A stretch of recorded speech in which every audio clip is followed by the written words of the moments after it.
Nazareno, sinasamba ka namin, pinipintuho ka namin, aral mo ang aming buhay at kaligtasan. Nuestro Padre Jesus Nazareno, iligtas mo kami sa kamatayan, ang krus mong pinamatayan ay sagisag ng aming kaligtasan.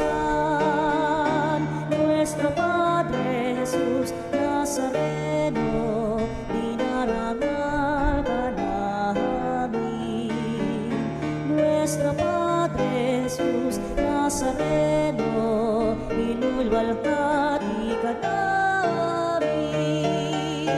Nuestro Padre Jesus Nazareno, inarangal ka namin. Nuestro Padre Jesus Nazareno, inulwalhati ka namin.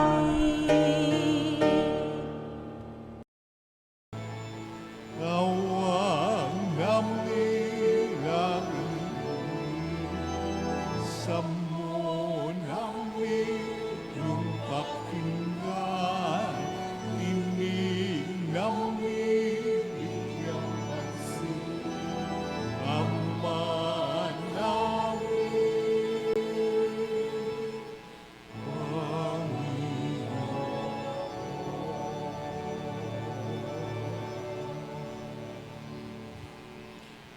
Sa ngalan ng Ama, ng Anak at ng Espiritu Santo, Amen. ang pagpapala ng ating Panginoong Jesucristo, ang pag-ibig ng Diyos Ama, at ang pakikipagkaisa ng Espiritu Santo naway sa inyong lahat. At sumayo rin. Sa panahon ng Kwaresma, inanyayahan tayo bilang isang bayan na higit na pagnilayan ang misteryo ng Pasko ni Kristo, ang kanyang pagpapakasakit, pagkamatay at muling pagkabuhay.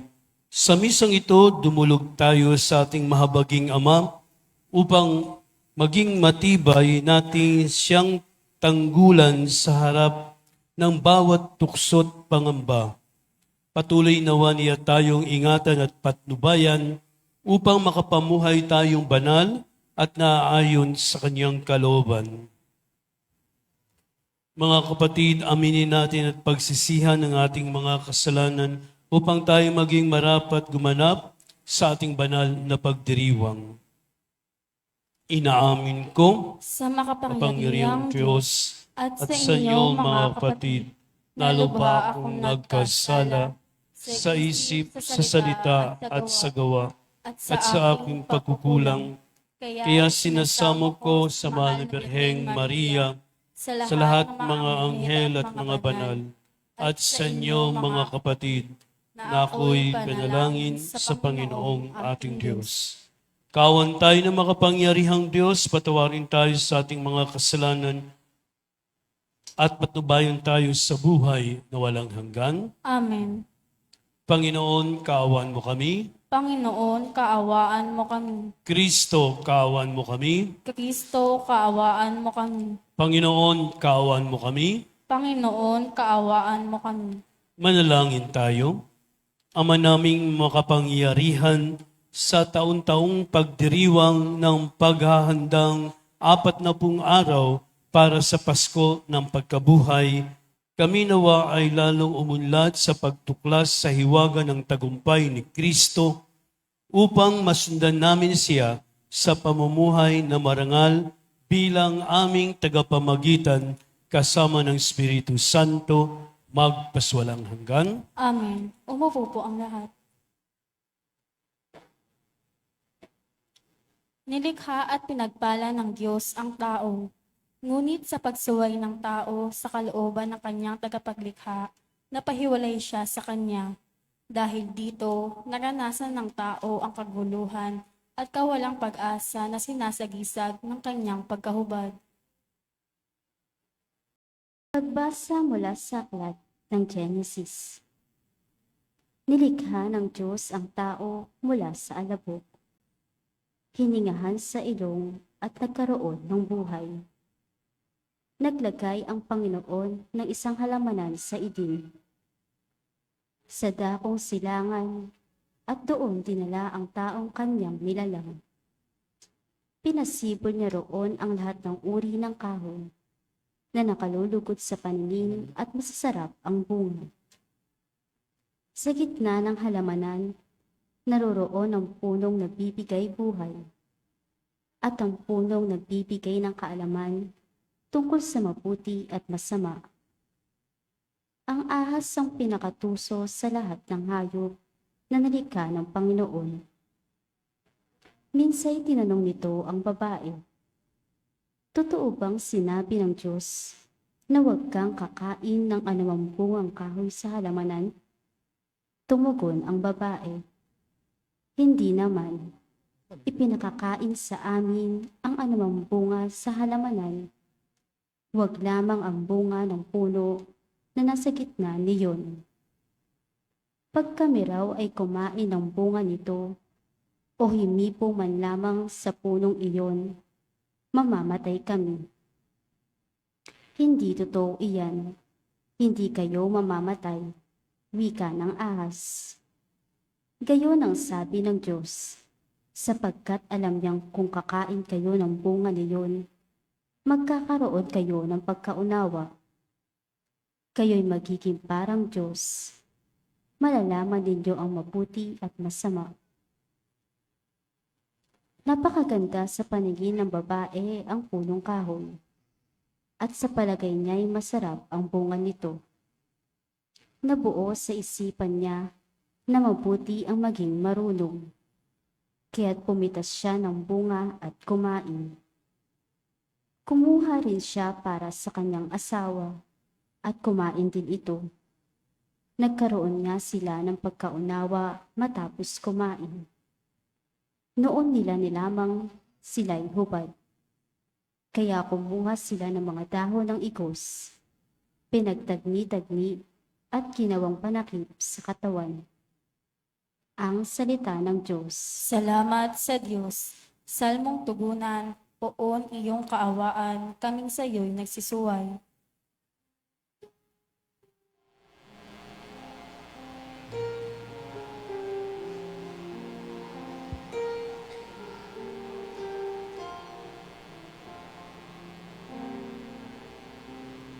Pumiyong kaawaan, kaming sa'yo'y nagsisuway. Pumiyong kaawaan, kaming sa'yo'y nagsisuway.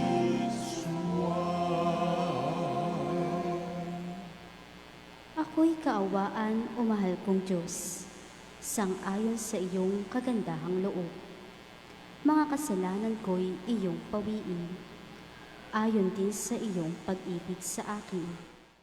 Linisin mo sana ang aking karumihan, at ipatawad mo yaring kasalanan.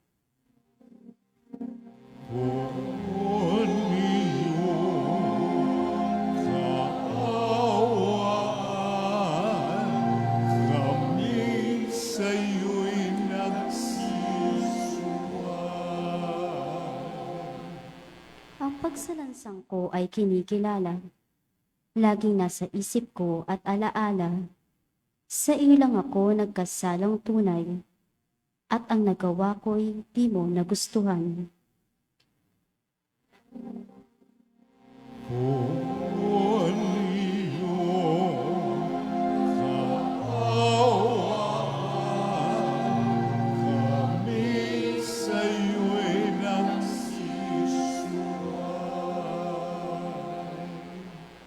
Isang pusong tapat sa aking likhain. Bigyan mo, O Diyos, ng bagong damdamin. Sa iyong harapay huwag akong alisin. Ang Espiritu mo ang papaghariin.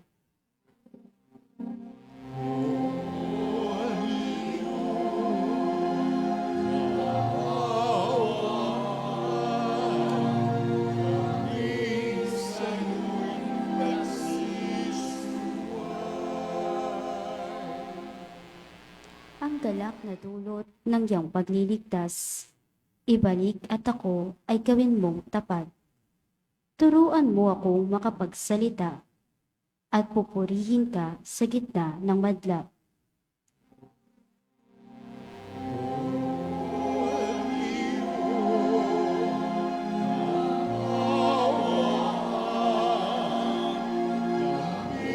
Sa'yo'y nagsisumay.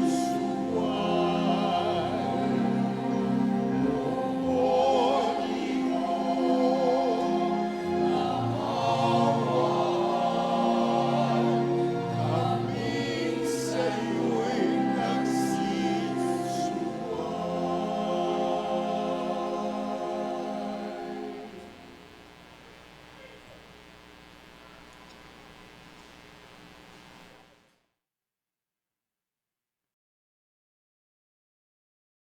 Inihahambing ni San Pablo ang pagsuway ni Adan sa pagsunod ni Jesus. Ang biyaya ng pagliligtas na hatid ng kamatayan at muling pagkabuhay ni Jesus ay higit na makapangyarihan kaysa sa kasalanan na umaalipin sa sangnilikha. Pagbasa mula sa sulat ni Apostol San Pablo sa mga taga-Roma. Mga kapatid, ang kasalanan ay pumasok sa sanlibutan sa pamamagitan ng isang tao at ang kamatayan sa pamamagitan ng kasalanan niya. Dahil dito, lumaganap ang kamatayan sa lahat ng tao, sapagkat ang lahat ay nagkasala. Nasa sanlibutan na ang kasalanan bago pa ibinigay ang kautusan. Ngunit walang pinananagot sa kasalanan kung walang kautusan. Gayunman, naghari ang kamatayan mula kay Adan hanggang kay Moises. Kahit sa mga tao na ang pagkakasalay di tulad ng pagsuway ni Adan. Si Adan ay anino ng isang darating. Ngunit magkaiba ang dalawang ito, sapagkat ang kagandahang loob ng Diyos ay higit na di hamak kaysa pagsuway ni Adan. Totoo ngang nagdala ng kamatayan sa marami ang pagsuway ni Adan. Ngunit malaki ang kahigtan ng kagandahang loob ng Diyos at ng kaloob na dumating sa napakarami sa pamamagitan ng isang tao, si Jesucristo. Ang kaloob ay higit na di hamak kaysa ibinunga ng pagsuway ni Adan. Nagdala ng hatol na kaparusahan ang kanyang pagsuway. Ngunit ang kaloob na dumating sa kabila ng maraming pagsuway ay nagdulot ng kapatawaran sa pamamagitan ng isang tao, si Adan. Naghari ang kamatayan dahil sa kanyang kasalanan. Ngunit sa pamamagitan din ng isang tao, si Jesucristo, higit ang kinamtan ng mga kinhabagan ng sagana at pinawalang sala. Sila'y maghahari sa buhay. Kay laki ng kahigtan ng pagpaalang ito kaysa kasawiang iyon. Kaya't kung paanong nagbunga ang kaparusahan sa lahat ang kasalanan ng isang tao, ang pagkamatuwid naman ng isang tao ay nagdulot ng kapatawaran at buhay sa lahat. Sapagkat sa pagsuway ng isang tao ay marami ang naging makasalanan. Gayon din naman, marami ang pagwawalang sala sa pagsunod ng isang tao. Ang salita ng Diyos. Salamat sa Diyos, tumayo po ang lahat.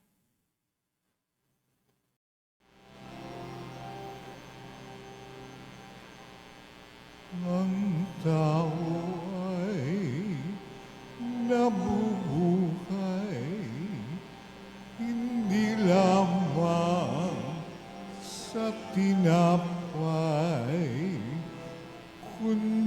sa salitang mahal mula sa bibig na banal ng Ama nating may kapal. Ang tao ay nabubuhay, hindi lamang sa tinapay, kundi sa salitang mahal mula sa bibig ng banal ng Ama nating may kapal.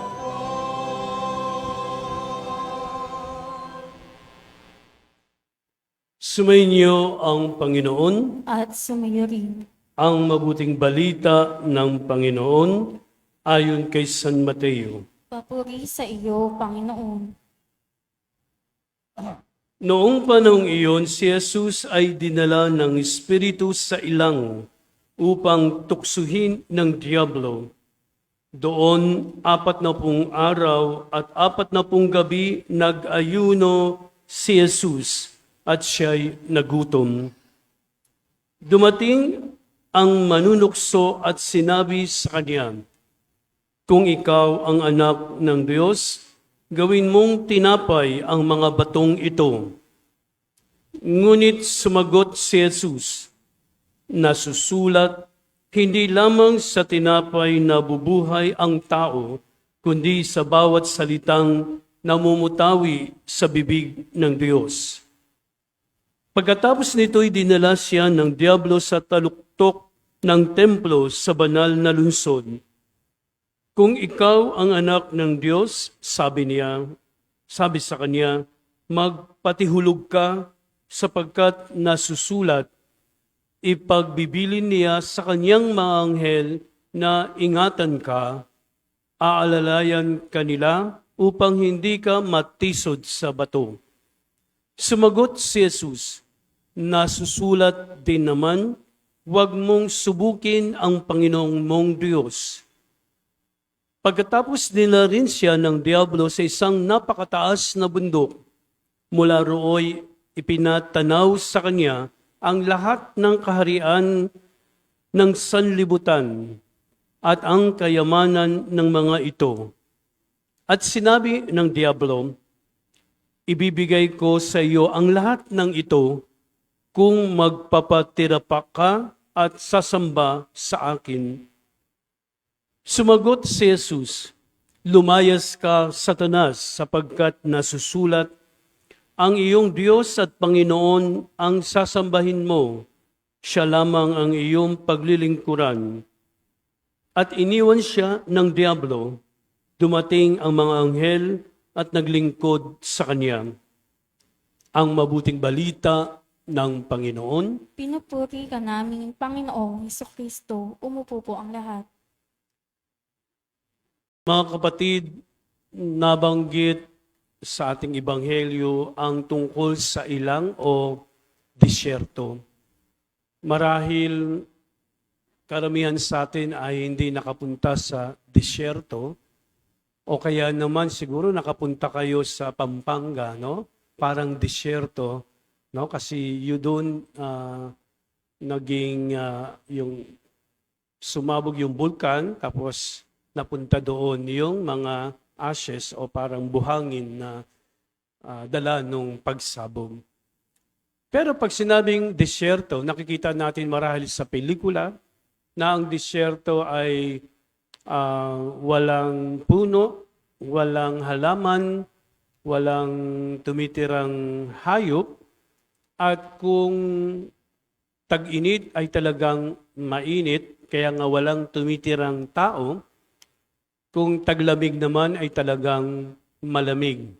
So bakit nabanggit ang tungkol sa disyerto. Kasi ito yung lugar na, sabi ko kanina, ayaw tirhan ng taong, no? Ayaw o walang nabubuhay doon sa disyerto. Pero ano ba yung sinasabi tungkol sa disyerto? Hindi po ito yung lugar na doon sa Middle East, no?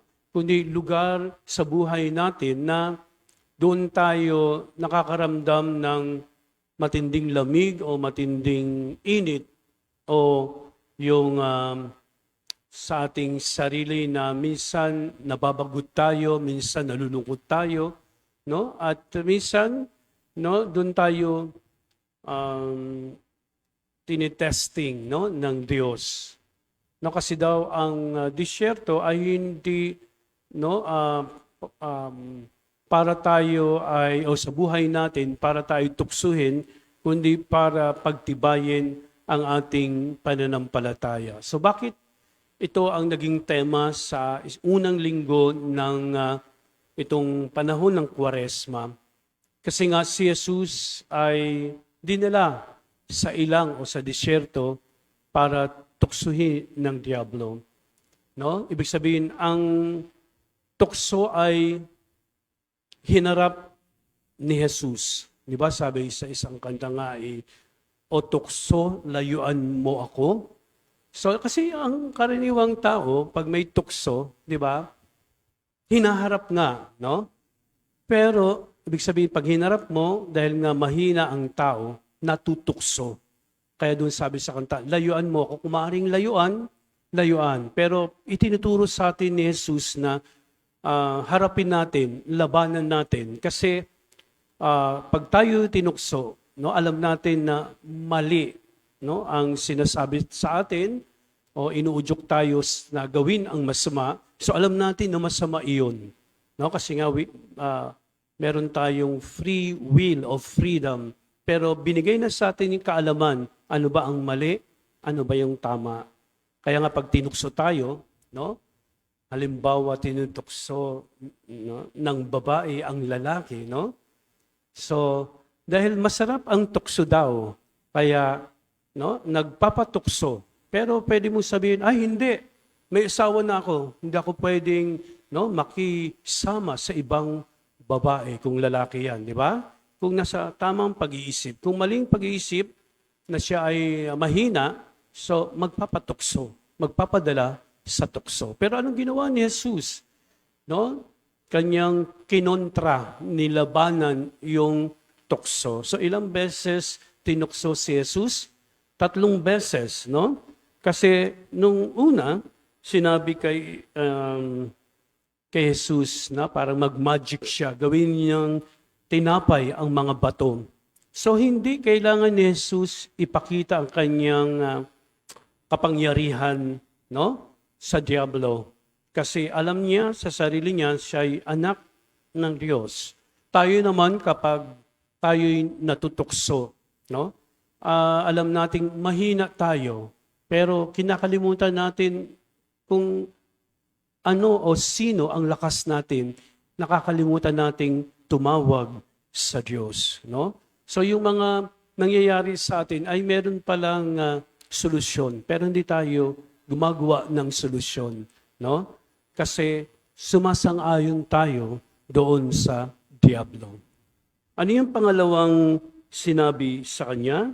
So, magpatihulog ka, no? Tumalon ka diyan kasi nga ang mga anghel ay sasaluhin siya.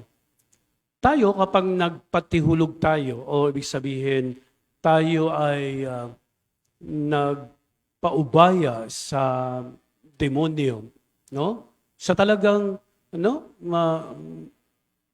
magkakasala tayo. Pero yung iba sinasabi, naku, pag ako'y nagpaubaya sa kasalanan, ang Diyos ililigtas ako. No? Hindi po. Bakit po, Father, hindi ako ililigtas ng Diyos? Kasi nga, yan ang iniisip mo o nagdesisyon ka gawin ang masama. Pero umpisa pa lang, pinaalalahanan tayo ng Diyos na mali. Kaya ngayon sa isip natin, sa free will natin, no, alam na agad natin na mali iyon. Pero nagpatuloy tayo, patihulog nga tayo, pero si Jesus hindi. No? Kasi ang sabi niya, sinusubukan siya ng diablo. Sinusubukan tayo ng diablo, pero dapat sabihin natin, hindi. No? Ang Diyos ang makapangyarihan sa lahat. Amen? Pero hindi natin ginagawa. Diba? Yan, isip natin para tayong tanga. No? Sorry po sa word. Ibig sabihin, hindi natin inisip kung ano ang dapat nating gawin o maging desisyon sa buhay. Di ba sabi nga sa atin, to do good and avoid evil. Hindi natin na-avoid o naiwasan ang tukso. At ang huli, ipinakita ang lahat ng kayamanan o kaharian sa mundo. No? Tayo, pag nakita natin ang mga kayamanan, marami sa atin marahil ang masisilaw, no, sa kayamanan, no, na ibinibigay sa atin ng mundo. Pero hindi ibig sabihin mayaman ka o makapangyarihan ka ay masaya ka. Dahil ito minsan, no, actually ang kayamanan ay hindi masama, no? No, lalo na sa mga taong nagsisikap magtrabaho o mabuhay para kumita ng marangal. Pero kung ito ay gagamitin mo sa masama, diyan, no, lumalabas ang mga tukso, mga panganib, no, at mga minsan kasawian, no, dahil kapag mayaman ka o may pera ka, malaman ng iba, ito pa ay maging ayun sinasabi na maging ano bang word yan? Ng iyong mitya ng iyong buhay. Di ba? Kaya at least kayo nakaka-relate, alam nyo, no? Ako nakakalimutan ko yung mga Tagalog words, no? Kasi sa school, kailangan na magsalita kami sa English, no? So, ang mitya ng buhay, minsan ito nga ang kayamanan. So, minsan nakakatakot din, no? Kaya siguro yung iba, maring sasang-ayon kayo na di na baling mahirap basta ako ay masaya kasama yung mga mahal ko sa buhay. So ang disyerto, no, in other words, ay magandang lugar. No? Pero nasabi ko nung una, hindi magandang lugar dahil ayaw tirhan. Sa isang banda, ito ay magandang lugar dahil dito ka, no, pwede mong maglaan ka ng panahon sa ating buhay, sa ating puso. Na meron disyerto sa buhay natin, na sa puso natin, na minsan napapabayaan natin. No? Dapat ang ating buhay espiritual ay napapalugo natin. No? Para nang sa gayon ay maging malapit tayo sa Diyos. Kaya ang panahon ng Kwaresma, panahon ng pagdarasal, pag-aayuno, no, at paglilimos na, ito yung sinasabi sa atin sa panahon ng Kwaresma. So tayo bilang Katoliko, bilang Kristiyano, no, laan tayong makiisa sa paghihirap ni Kristo. Kasi pag nakiisa tayo sa paghihirap ni Kristo, kasi atin namang pagkasalanan ang sinakripisyo ni Jesus, no?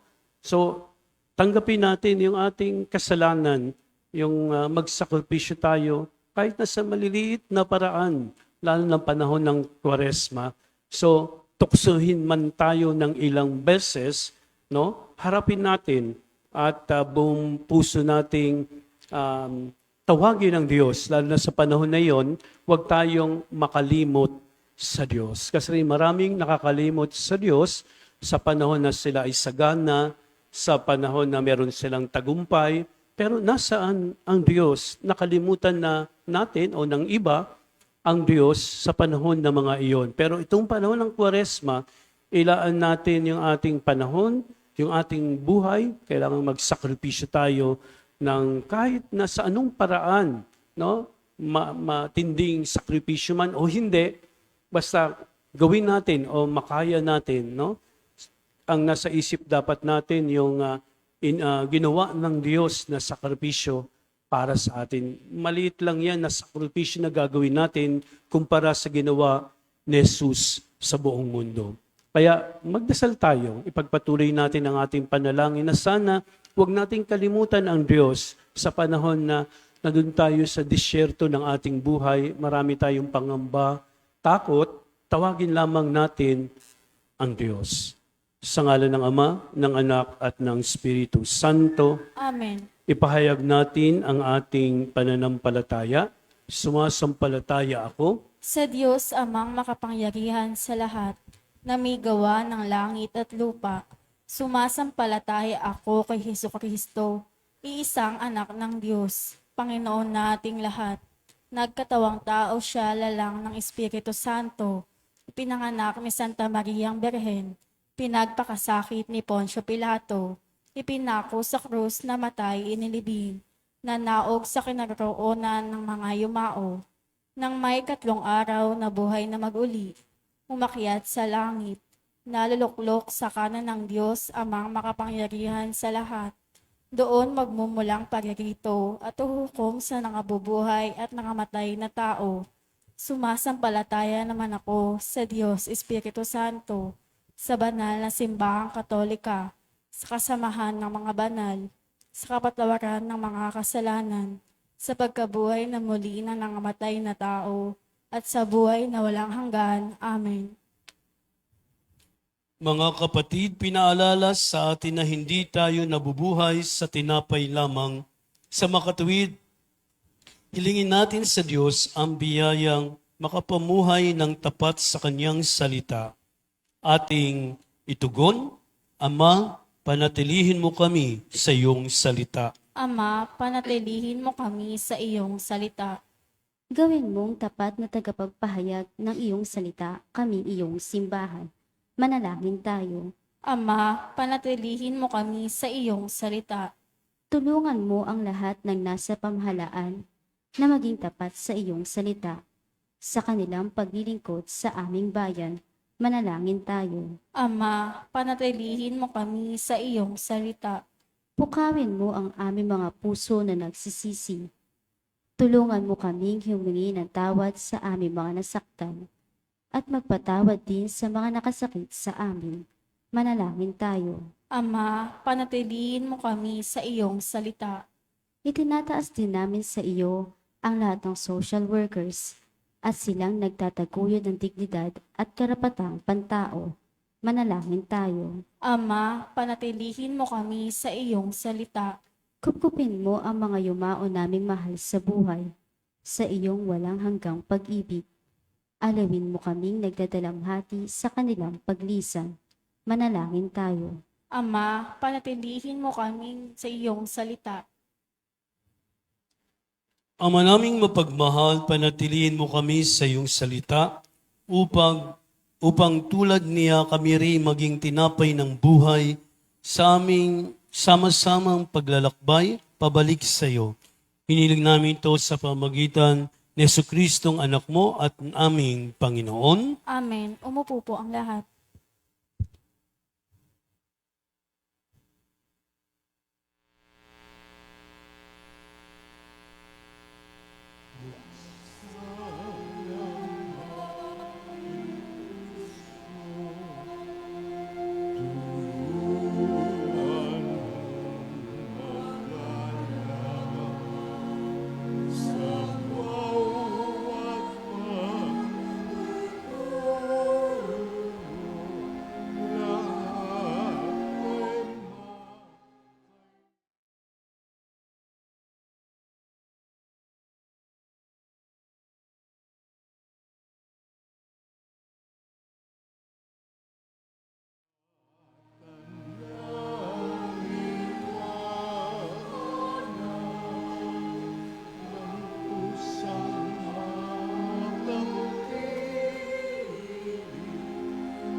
Tumayo po ang lahat.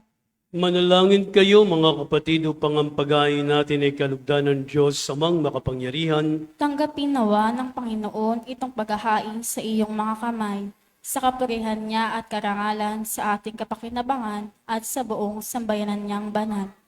Ama naming lumikha, gawin mong kami maging marapat maghain sa pagdiriwang namin ngayon sa pagsisimula ng banal na panahon ng 40 araw na paghahanda para sa Pasko ng pagkabuhay sa pamagitan ni Jesucristo kasama ng Espiritu Santo magpaswalang hanggan. Amen. Sumainyo ang Panginoon. At sumayo rin. Itaas sa Diyos ang inyong puso't diwa. Itinaas na namin sa Panginoon. Pasalamatan natin ang Panginoong ating Diyos. Marapat na siya ay pasalamatan. Ama naming makapangyarihan, tunay ngang marapat na ikaw ay aming pasalamatan sa pamagitan ni Jesucristo na aming Panginoon.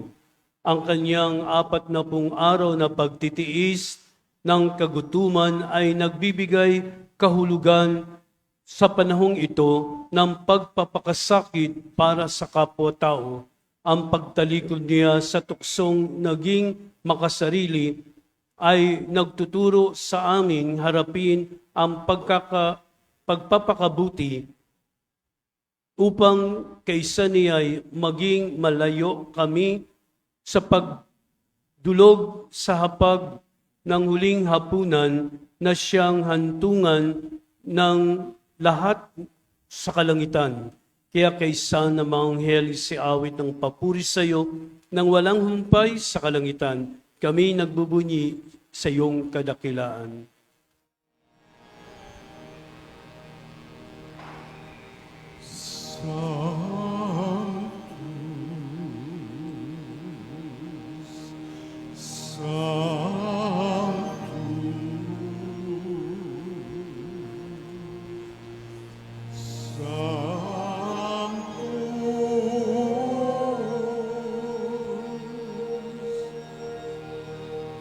Dominus Deus, Sabaoth, Leni succe.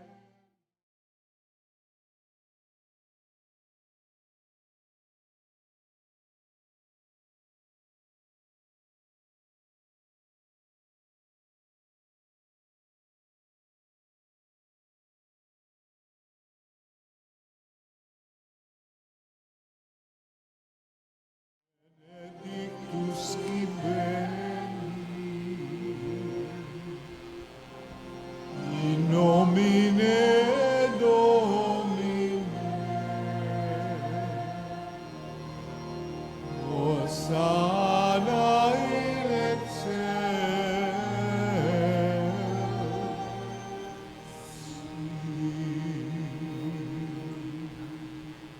Lumuhod po ang lahat.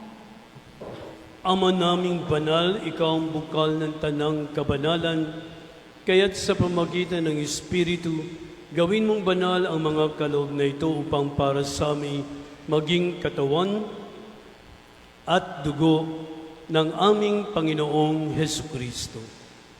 Bago niya pinagtiisang kusang loob na maging handog, hinawakan niya ang tinapay, pinasalamatan kaniya, pinaghati-hati iyon, inabot sa kanyang mga alagad at sinabi, "Tanggapin ninyong lahat ito at kanin, ito ang aking katawan na ihahandog para sa inyo."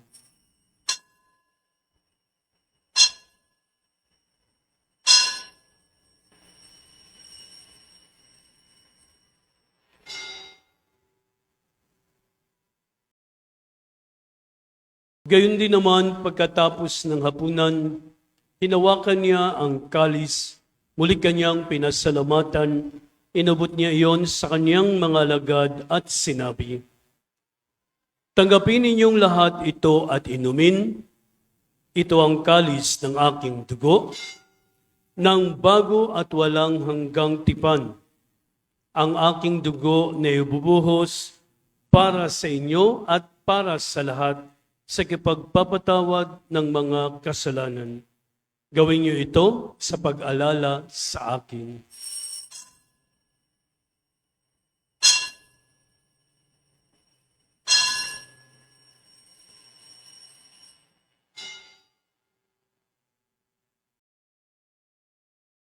Ipagbunyi natin ang misteryo ng ating pananampalataya.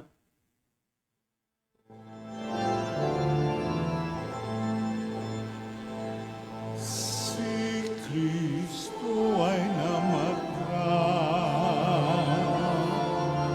si Kristo ay namuhay, si Kristo ay babalik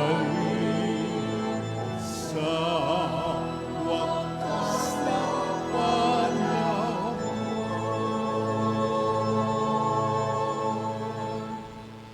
Ang mga ginagawa namin ngayon ang pag-alala sa pagkamatay at muling pagkabuhay ng iyong anak, kaya't inalay namin sa iyong tinapay na bibigay buhay at ang kalis na kakaloob ng kaligtasan. Kami nagpapasalamat dahil kami yung minarapat na tumayo sa harap mo para maglingkod sa iyo. Isinasamo namin kami magsasalo-salo sa katawan at dugo ni Kristo ay mabuklod sa pagkakaisa sa pamamagitan ng Espiritu Santo. Ama, lingapin mo yung simbahang laganap sa buong daigdig. Puspusin mo kami sa pag-ibig kay San Leon naming Papa, ni Jose naming Obispo, at ng Tanang Kaparian. Alalahanin mo rin mga kapatid naming nahimlay na may pag-asang sila'y muling mabubuhay, gayon din ang lahat ng mga pumanaw. Kawan mo sila at patuloyin sa iyong kaliwanagan. Kawan mo at pagandipating kaming lahat na makasalo sa iyong buhay na walang wakas, kaysa ng mahal na Birheng Maria na ina ng Diyos, kaysa ni San Jose na kanyang esposo, kaysa ng mga apostol, San Nicolas at lahat ng mga banal na namuhay dito sa daigdig ng kalugulugod sa iyo, may pagdiwang nawa namin ang pagpupuri sa kararangal mo sa pamagitan ng iyong anak na aming Panginoong Hesukristo. Sa pamamagitan ni Kristo, kasama niya at sa Kanya, ang lahat ng parangal at papuri ay sa iyo, Diyos amang makapangyarihan, kasama ng Espiritu Santo, magpaswalang hanggan. Amen.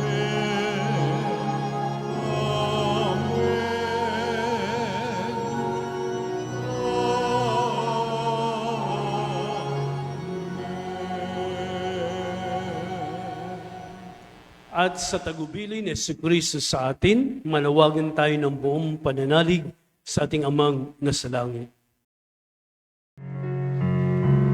Ama namin, sumasalangit ka, sambahin ang ngalan mo, mapasa amin ang kaharian mo, sundin ang loob mo dito sa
kami adya sa lahat ng masama, pagkalooban ng kapayapaan na araw-araw iligtas sa kasalanan at ilayo sa lahat ng kapahamakan, samantalang aming pinananabikan ang dakilang araw ng pagpapahayag ng tagapagligtas naming si Jesucristo. Sapagkat sa iyo nagmula ang kaharian at kapangyarihan at kaluwalhatian magpasawalang hanggan. Panginoong Jesucristo, sinabi mo sa iyong mga apostol, kapayapaan ang iniiwan ko sa inyo, ang aking kapayapaan ang binibigay ko sa inyo. Tungayan mo ang aming pananampalataya at huwag ang aming mga pagkakasala. Pagkalooban mo kami ng kapayapaan at pagkakaisa ayon sa iyong kalooban, kasama ng Espiritu Santo, magpaswalang hanggan. Amen. Ang kapayapaan ng Panginoon ay laging sumainyo. At sumayo rin. Ngayon ay mabigayan kayo ng kapayapaan sa isa't isa.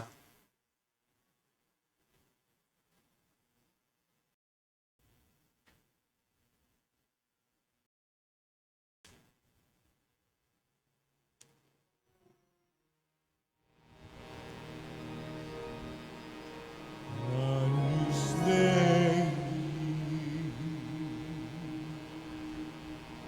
qui tollis peccata mundi, miserere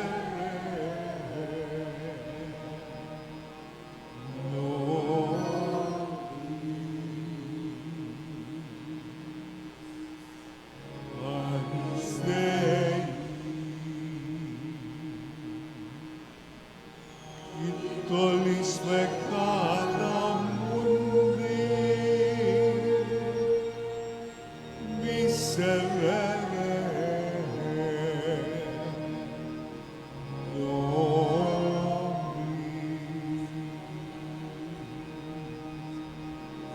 Agnus Dei,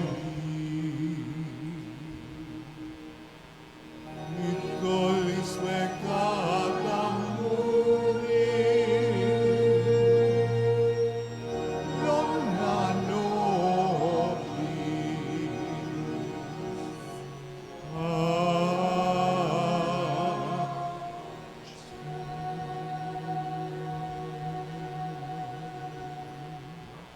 Lumuhod po ang lahat. Narito si Jesus, ang kordero ng Diyos. Narito siyang nag-aalis ng mga kasalanan ng sanlibutan. Mapapalad ang mga inayahan sa kanyang piging. Panginoon, hindi ako karapat-dapat na makatulong sa iyo. Ngunit sa isang salita mo lamang ay gagaling na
Panalangin sa karangalan ng Nuestro Padre Jesus Nazareno.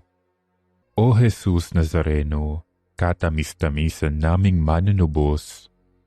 Sa harap mo ngayon, naririto kami't nangangayupapa at nagsisisi ng taos-puso sa aming pagiging walang turing sa iyo at paglimot sa di mabilang na mga biyaya mo, lalong-lalo na yaong mahalagang biyaya ng pagtutubos. Dinaramdam namin at pinagsisisihang labis, Panginoon ko, ang pagkakasala namin sa iyo. Ikinalulungkot namin ang pagiging dahilan ng pagpapasan mo ng krus na iyan sa gitna ng mga hirap at kapaitan, hanggang sa inihandog mo ang iyong buhay sa bundok ng Kalbaryo, sa pagkaibig mo lamang na matubos kami at ang sangkatauhan mula sa sala. Pakabanalin mo, O Panginoon, ang aming pagnanais at ipagtanggap mo sa amin ang iyong biyaya. Maging tagapamagitan nawa ang iyong ina, ang kalinis-linisang Birheng Maria.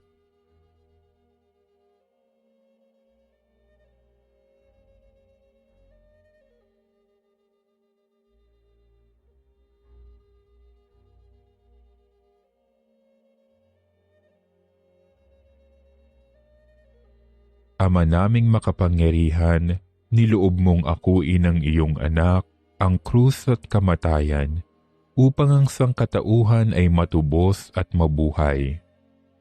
Ang pag-ako namin sa krus at kamatayan dito sa lupa, ayon sa diwa ng pagsunod sa iyong loob, na ginanap ng iyong anak, ay magpagindapat nawa naming kamtin ang lubos na katubusan at pagkabuhay sa iyong piling, sa pamamagitan ni Hesukristo, kasama ng Espiritu Santo, magpasawalang hanggan. Amen. Nuestro Padre Jesus Nazareno, Panginoon namin at Diyos, kaawaan mo kami.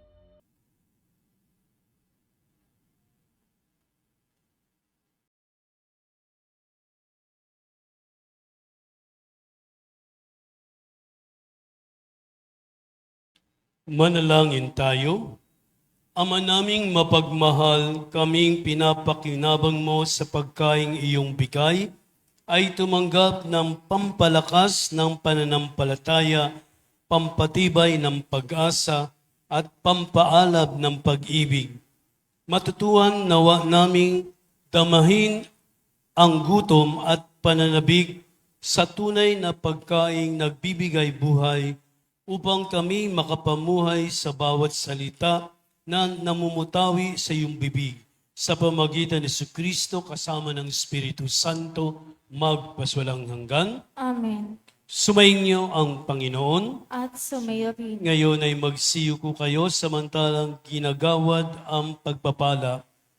Ama naming mapagpala, ipagtanggol mo lagi sa lahat ng masama ang iyong sambayanan upang malayang makapaglingkod sa iyo at mamalaging nasa pagkukup mo sa pamagitan ni Jesucristo kasama ng Espiritu Santo, magpaswalang hanggan. Amen. At pagpalain kayo ng makapangyarihang Diyos, Ama, Anak at Espiritu Santo. Amen. Tapos ng banal na misa, humayo kayong mapayapa. Salamat sa Diyos. Palakpan natin ang Panginoon.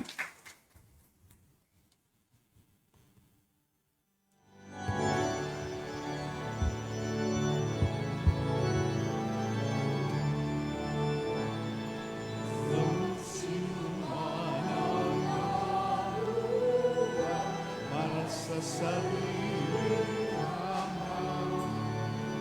lang sino man ang namamatay para sa sarili.